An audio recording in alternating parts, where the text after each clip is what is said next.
جہاں تک پہلے عنوان کا تعلق ہے تو اس عنوان کے ضمن میں ایک حدیث اور جو اس سے حلال سے متعلق حاصل ہونے والے اصول ہیں ہم ان پر بات کریں گے. اور یہ جو حدیث یا روایت ہے یہ حلال کے باب میں انتہائی اہم روایت ہے. اور ویسے بھی اگر دیکھا جائے تو عمومی طور پر احادیث میں بھی یہ روایت بہت بنیادی روایت ہے. امام ابو حنیفہ رحمۃ اللہ علیہ انہوں نے 5 لاکھ احادیث میں سے 5 احادیث کا انتخاب کیا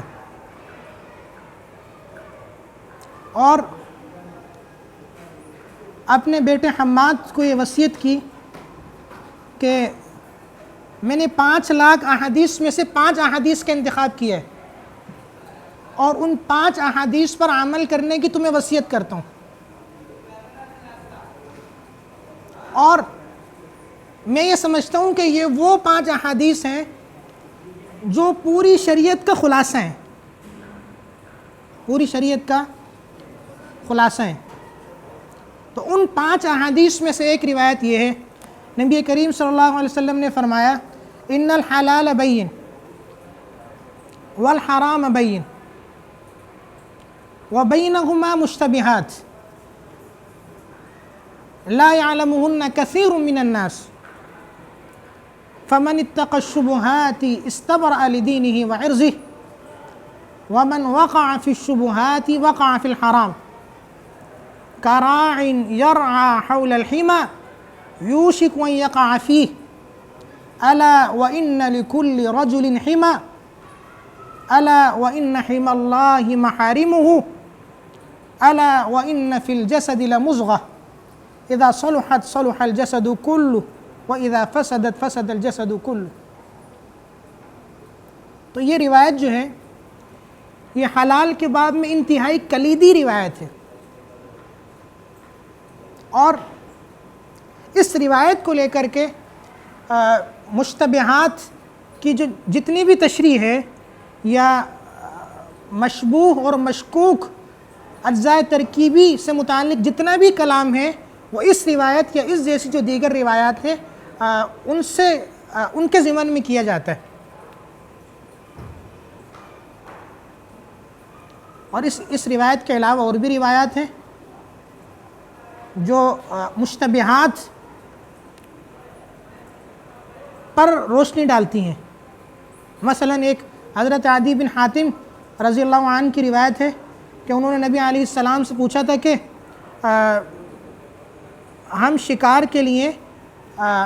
اپنے سدائے ہوئے جانور بھیجتے ہیں اور ان کے ذریعے شکار کرتے ہیں تو کیا جو وہ ہمارے لیے شکار کریں گے وہ حلال ہوگا؟ تو نبی علیہ السلام نے فرمایا کہ ہاں اگر وہ خود نہ کھائیں تو حلال ہے. پھر اس روایت میں یہ بھی ہے کہ آپ علیہ السلام نے فرمایا کہ اگر تمہارے بھیجے ہوئے جانور کے ساتھ دوسرا کوئی جانور شریک ہو گیا تو پھر ظاہر سی بات ہے کہ وہ جو شکار ہے وہ حلال نہیں ہوگا. وجہ یہ ہے کہ شبہ پیدا ہو جائے گا کہ یہ شکار جو ہوا ہے وہ تمہارے بھیجے ہوئے جانور نے کیا ہے یا اس جانور نے جو اس شکار میں تمہارے جانور کے ساتھ شریک ہو گیا. تو اس قسم کی جو دیگر روایات ہیں ان کے ضمن میں بھی مشتبہات کی تفصیل کی جاتی ہے. مشتبہات کی تفصیل کا خلاصہ یہ ہے کہ ہم نے ابھی تک یہ تو پڑھ لیا کہ کسی بھی مشکوک پروڈکٹ یا کسی بھی مشکوک یا مشبوہ جزو ترکیبی کی تحقیق کس طریقے سے کی جائے گی. یہ تو ہم نے پڑھ لیا کہ یا تو ہم اس کی تحقیق کرنے کے لیے مصدر سے پوچھیں گے کہ یہ جو مشکوک جزو ترکیبی ہے جس کے دو سورس ہو سکتے ہیں، تو کس سورس کے ذریعے سے آپ نے اس جزو ترکیبی کو لیا ہے؟ یا پھر ہم نے پڑھا تھا کہ ہم یا اس کا لیبارٹری ٹیسٹ کروائیں گے، یا ایک طریقہ یہ بھی ہے کہ دیکھیں گے کہ کسی مستند حلال سرٹیفیکیشن باڈی نے اسے اپروو کیا ہے، تو یہ بھی ایک طریقہ ہے تحقیق کا۔ لیکن سوال یہ پیدا ہوتا ہے کہ کسی بھی مشکوک پروڈکٹ یا کسی بھی مشکوک جزو ترکیبی کی تحقیق ضروری بھی ہے کہ نہیں، اور شریعت میں اس تحقیق کی کیا حیثیت ہے؟ اگر ہم تحقیق نہ کریں اور مشکوک ہونے کی حالت میں اس پروڈکٹ کو استعمال کر لیں تو کیا یہ درست ہوگا یا نہیں ہوگا؟ تو اس سے متعلق سب سے پہلے تو یہ سمجھیں کہ کسی بھی پروڈکٹ کے اندر استعمال ہونے والے جو اجزاء ترکیبی ہوتے ہیں وہ دو قسم کے ہوتے ہیں، یعنی مرکزی اور بنیادی تقسیم جو ہے وہ یہی ہے کہ دو قسم کے ہوتے ہیں۔ ایک تو یہ ہے کہ وہ اجزاء ترکیبی یا تو حیوانات کی قبیل سے ہوں گے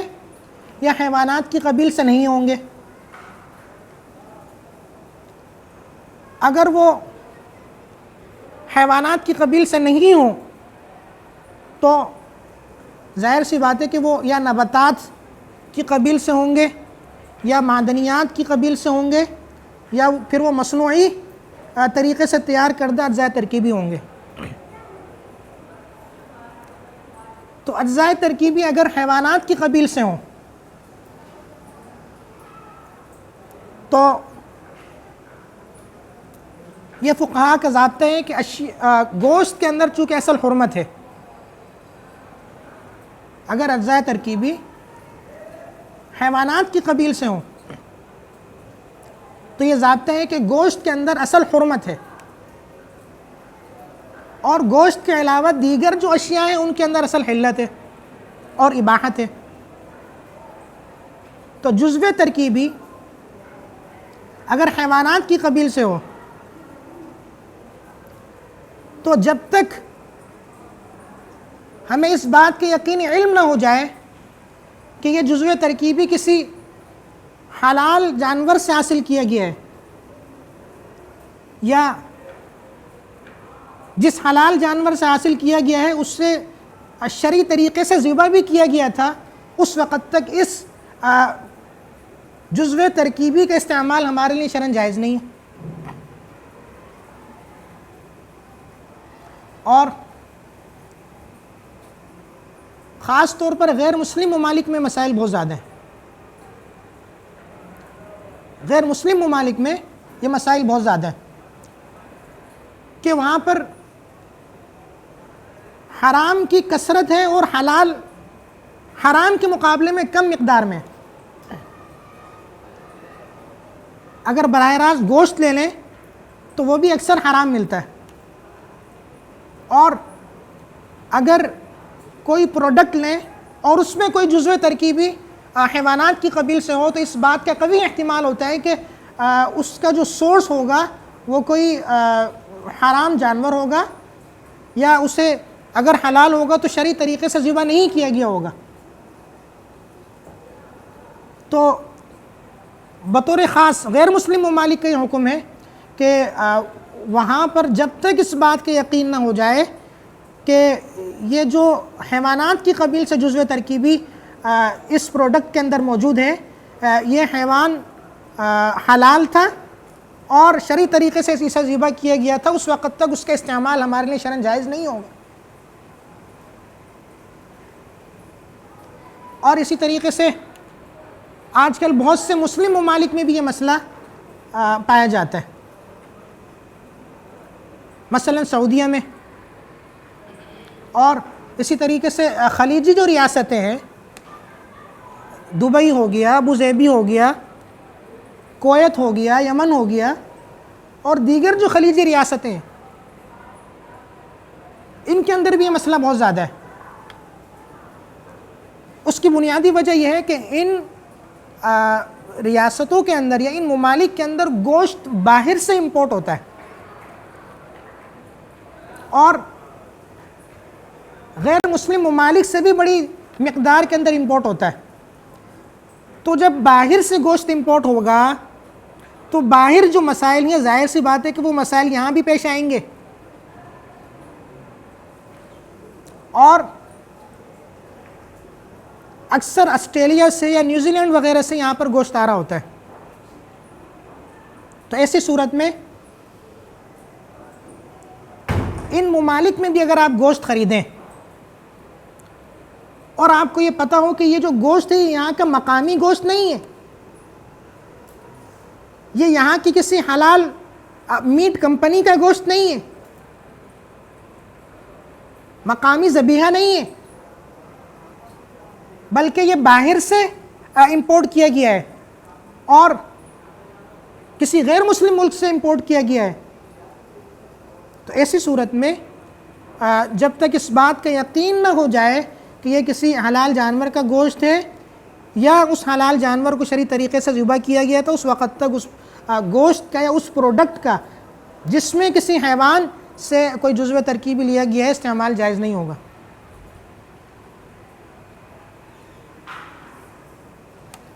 اور بعض اوقات ایسا ہوتا ہے کہ وہاں چونکہ گوشت پیک گوشت ملتا ہے تو گوشت کے اوپر مہر لگی ہوئی ہوتی ہے کہ مذبوح علی الطریقہ الاسلامی ہے، لیکن دیکھا یہ گیا ہے کہ یہ مہر عام طور پر غلط ہوتی ہے، اور حتیٰ کہ مچھلی کے پیکٹ کے اوپر بھی یہ مہر لگی ہوئی ہوتی ہے، جبکہ مچھلی کے اندر ذبح شرعی نہیں ہوتا۔ تو اس کا مطلب یہ ہے کہ اس مہر کا بھی اعتبار نہیں ہے، الا یہ کہ کوئی مستند حلال سرٹیفیکیشن باڈی اس کا ذمہ اٹھائے اور وہ اپنا لوگو اس کو دے کہ ہم اس کی تصدیق کرتے ہیں کہ یہ گوشت حلال ہے، تو ان کی تصدیق پر اعتماد کرتے ہوئے استعمال کرنے کی اجازت مل سکتی ہے، ورنہ صرف اس مہر پر اعتماد کرنا یہ درست نہیں ہے۔ تو یہ تو بات ہو گئی کہ جزو ترکیبی جو ہے کسی بھی پروڈکٹ کے اندر وہ حرام سے اگر لیا گیا، وہ حیوانات سے اگر لیا گیا ہو یا کوئی گوشت ہے تو براہ راست وہ حیوان کا ہو تو اس میں کیا تفصیل ہوگی۔ لیکن اگر جزو ترکیبی جو ہے کسی بھی پروڈکٹ میں جو جزو ترکیبی استعمال ہوا ہے وہ حیوانات کی قبیل سے نہ ہو، بلکہ وہ غیر حیوانات کی قبیل سے ہو، جیسے نباتات کی قبیل سے ہو، جیسے معدنیات کی قبیل سے ہو، جیسے مصنوعی طریقے سے اسے حاصل کیا گیا ہو، تو ایسی صورت میں فقہاء کا ضابطہ یہ ہے کہ غیر حیوانات میں اصل حلت اور اباحت ہے، غیر حیوانات میں اصل حلت اور اباحت ہے، تو جب تک اس بات پر دلیل قائم نہ ہو جائے اور یقین نہ ہو جائے کہ اس پروڈکٹ کے اندر جو غیر حیوانات کی قبیل سے کوئی جز ہے یہ حرام طریقے سے حاصل نہیں کیا گیا، اس وقت تک اس پروڈکٹ کا استعمال جائز ہوگا۔ ہاں اگر حرمت پر کوئی دلیل قائم ہو جائے تو پھر اس کا استعمال جائز نہیں ہوگا۔ مثلا کوئی روٹی ہے وہ آپ نے خریدی، تو روٹی کے اندر چونکہ اصل حلت اور اباحت ہے، اگرچہ آپ نے کافر سے ہی کیوں نہ خریدی ہو، اگرچہ کافر سے ہی کیوں نہ خریدی ہو، لیکن چونکہ غیر حیوانات کی قبیل سے جتنی چیزیں ہیں ان میں اصل حلت اور اباحت ہے، لہذا جب تک اس بات پر دلیل قائم نہ ہو جائے کہ اس میں کوئی حرام جز شامل ہے، اس وقت تک ہم اسے حلال سمجھیں گے اور اسے مباح سمجھیں گے اور اس کے استعمال کی اجازت ہوگی۔ اور جیسے ڈبل روٹی کے بارے میں وقتاً فوقتاً افواہ پھیلتی رہتی ہے کہ اس کے اندر حرام کی چربی، مردار کی چربی استعمال ہوئی ہے، یہ سننے میں آتا رہتا ہے کہ ڈبل روٹی کے اندر مردار کی چربی استعمال ہوتی ہے۔ تو جب تک اس بات کا یقین نہ ہو جائے کہ اس کے اندر مردار کی چربی استعمال ہوئی ہے، اس وقت تک ہم اس کے استعمال کو حلال سمجھیں گے اور مباح سمجھیں گے اور اس کے استعمال میں کوئی حرج نہیں ہوگا۔ ہاں اگر کوئی بطور تقویٰ بچتا ہے تو وہ الگ بات ہے، ورنہ شریعت کا ضابطہ ہے کہ اس کا استعمال جو ہے وہ حرام نہیں ہوگا۔ اسی طریقے سے آپ نے دیکھا ہوگا کہ کچھ عرصے پہلے لیس چپس سے متعلق بڑی گفتگو ہوئی کہ اس میں کوئی حرام جز شامل ہے۔ تو ٹھیک ہے، حرام جز اگر شامل ہے تو اس کو ثابت کر دیا جائے۔ جب تک ثابت نہیں ہوتا اور یقین نہیں ہو جاتا کہ اس کے اندر کوئی حرام جز شامل ہے، اس وقت تک چونکہ ان اشیاء کے اندر اصل حلت اور اباحت ہے تو اس کے استعمال سے منع نہیں کیا جا سکتا، بلکہ شریعت کی روح سے اس کا استعمال جائز ہوگا۔ اور ہم اگر دیکھیں تو حضرات صحابہ کا بھی یہی عمل تھا کہ مشہور روایت ہے موطا امام مالک کی کہ حضرت فاروق اعظم رضی اللہ عنہ وہ حضرت عمرو بن العاص رضی اللہ عنہ کے ساتھ کسی جنگل اور بیابان سے گزر رہے تھے، تو ان کو وضو کی ضرورت پیش آئی نماز کے واسطے، تو ان کی نظر پڑی ایک حوض پر، تو انہوں نے کہا کہ یہاں سے وضو کر لیتے ہیں۔ اتنے میں حضرت عمرو بن العاص رضی اللہ عنہ نے دیکھا کہ سامنے سے حوض کا مالک آ رہا ہے، مشہور روایت ہے۔ تو انہوں نے حوض کے مالک سے پوچھا کہ یا صاحب الحوض هل ترد حوضك السباع، کہ اے حوض والے کیا تیرے حوض پر درندے آتے اور درندے آ کر پانی پیتے؟ مطلب یہ تھا کہ اگر درندے آ کر پانی پیتے ہوں گے تو ان کا لعاب لگتا ہوگا، تو ایسا تو نہیں ہے کہ یہ جو پانی ہے یہ ناپاک ہو گیا ہو؟ تو حضرت فاروق اعظم رضی اللہ عنہ نے جب یہ سنا تو فوراً روک دیا اور فرمایا کہ یا صاحب الحوض لا تخبرنا، کہ اے حوض والے ہمیں بتانا نہیں، اگر بتاؤ گے تو مسئلہ کھڑا ہو جائے گا، اور اس تحقیق کے مکلف بھی نہیں ہے، اور یہ ان چیزوں میں سے پانی کہ جن میں اصل حلت اور اباحت ہے۔ تو شریعت نے جب گنجائش دی ہے تو انسان کو کیا پڑی ہے کہ بلا وجہ کی کھود کرید کے اندر پڑے اور اس بات کی تحقیق کرے کہ یہاں درندے آتے ہیں کہ نہیں آتے۔ جب شریعت نے مکلف نہیں بنایا اور گنجائش دی ہے تو اس کا استعمال کیا جا سکتا ہے، اس میں کوئی حرج نہیں ہے۔ اسی طرح میں نے پڑھا کہ مفتی شفیع صاحب رحمۃ اللہ علیہ،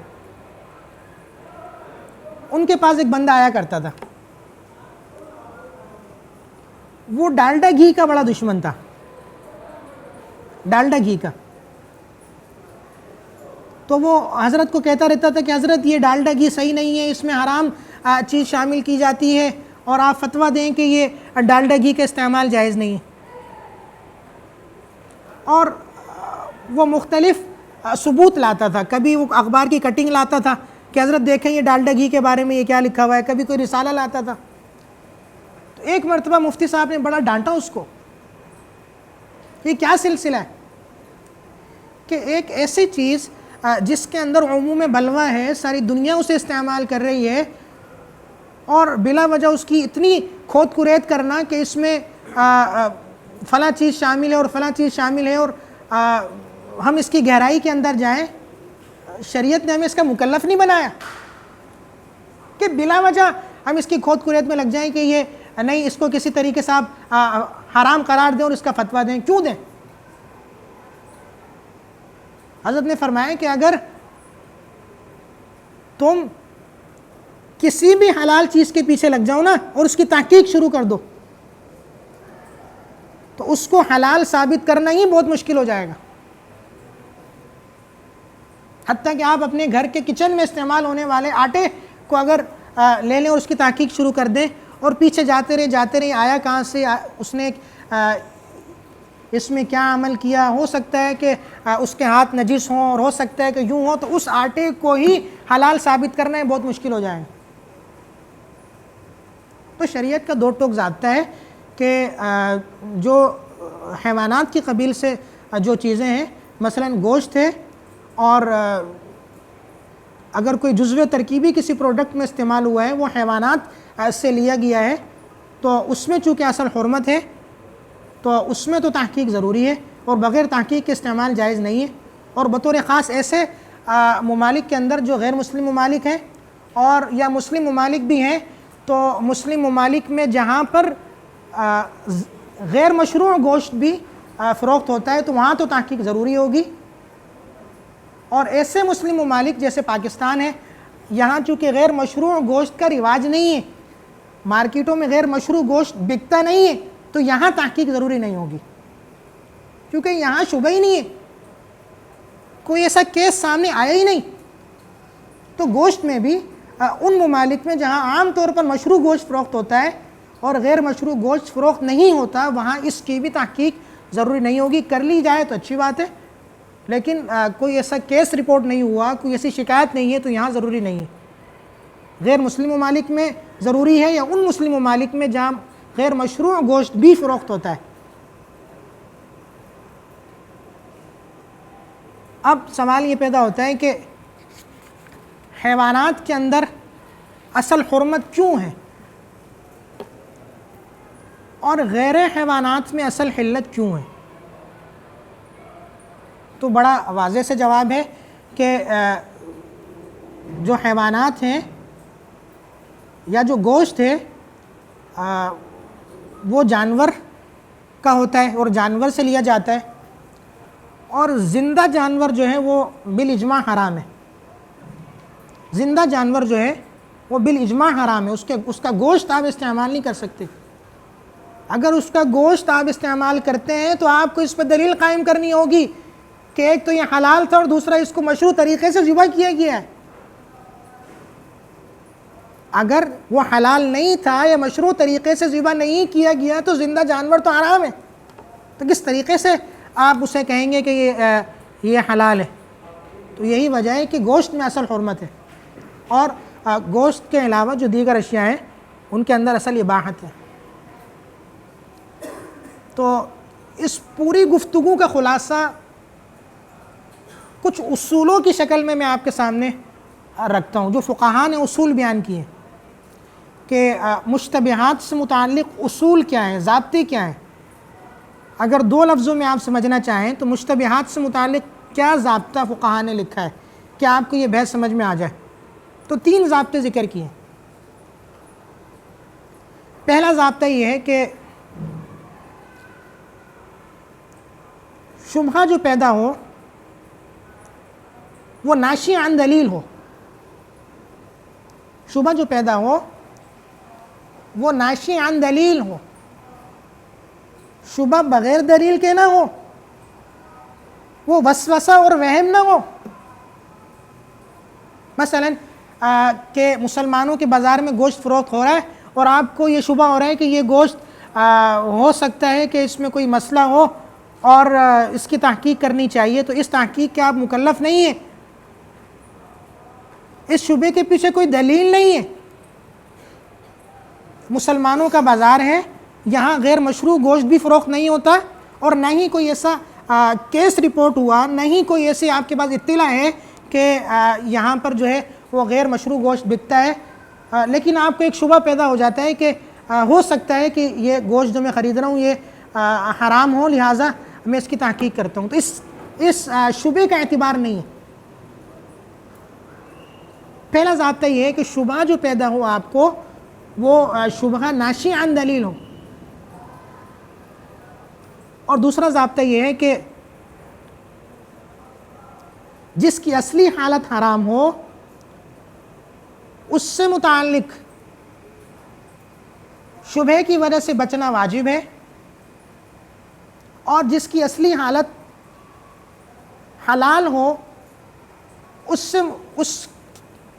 سے متعلق شبہ کی وجہ سے بچنا مستحب ہے۔ جس کی اصلی حالت حرام ہو اس سے متعلق اگر شبہ پیدا ہو جائے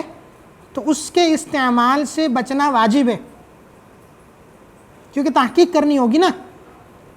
اور جس کی اصلی حالت حلال ہو اس سے متعلق اگر شبہ پیدا ہو جائے اور یقینی دلیل آپ کے پاس نہ ہو تو ایسی صورت میں اس کے استعمال سے بچنا مستحب ہے، واجب نہیں ہے۔ سمجھے کہ نہیں سمجھے؟